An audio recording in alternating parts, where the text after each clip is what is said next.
You know, what's really interesting is that heart disease starts when you're really young. Like, I'm talking 7 years old.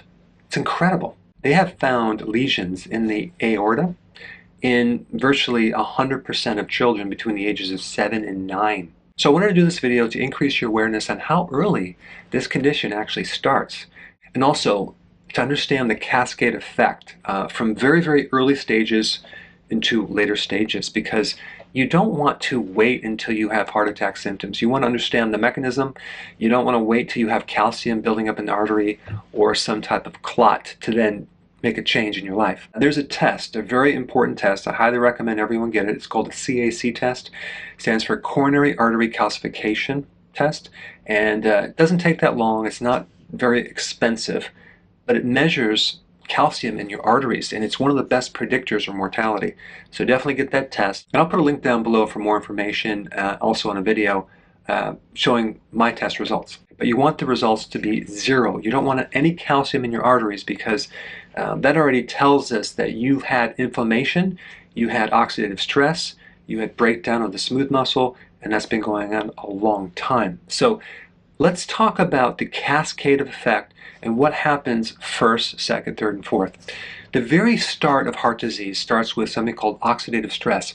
And this is a situation where you have an imbalance of too much oxidation versus not enough antioxidants to protect you from the oxidation. If that occurs, if it's out of balance, you have oxidative stress. And what oxidative stress does, it's very similar to rusting out your car. You're starting to get a breakdown in the surface. And that's what happens in the smooth muscle, either on the inner part of the artery or the next layer deep.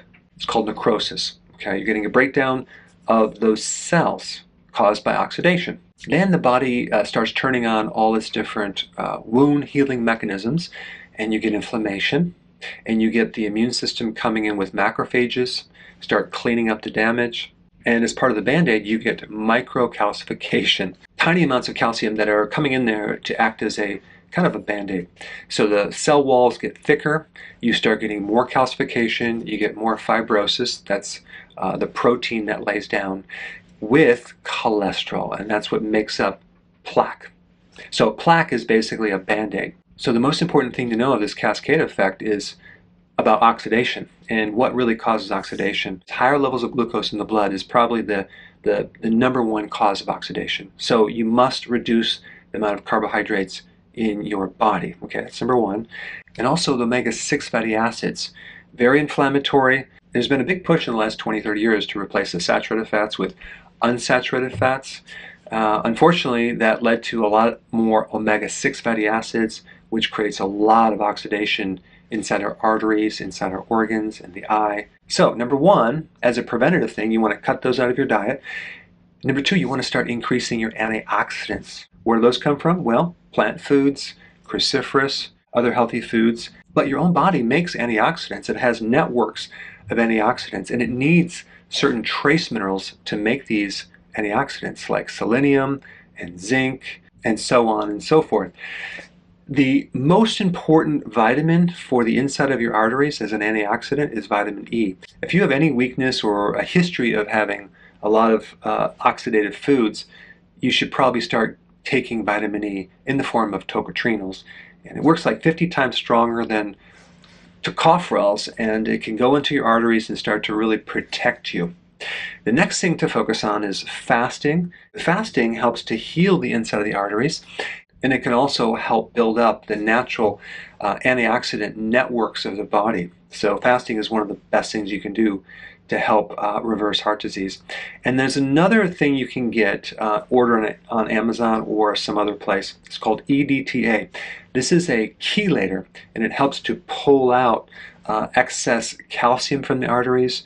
I did a video on this, very, very powerful.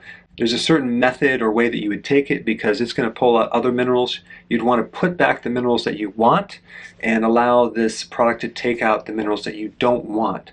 But it's a great chelator, it's great for circulation and many other things. Number 5, having enough potassium in the diet.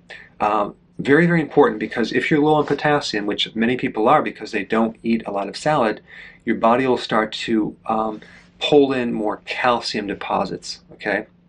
I did a whole video on that. I'll put a link down below. But potassium will keep your arteries very elastic, very flexible, and they can prevent the buildup of calcium in your arteries. And lastly, vitamin K2. Now this is rare, but it can happen, where people can start building up not just calcium in the arteries, but actual bone in the arteries. And that's because they're missing vitamin K2. Vitamin K2 keeps the calcium in your bone, and it keeps the calcium and the calcium formation from occurring in your arteries. All right, thanks for watching. I will see you in the next video. Hey, before you go, if you're benefiting from any of my content, I would love to hear about your success story. Please share it in the link down below.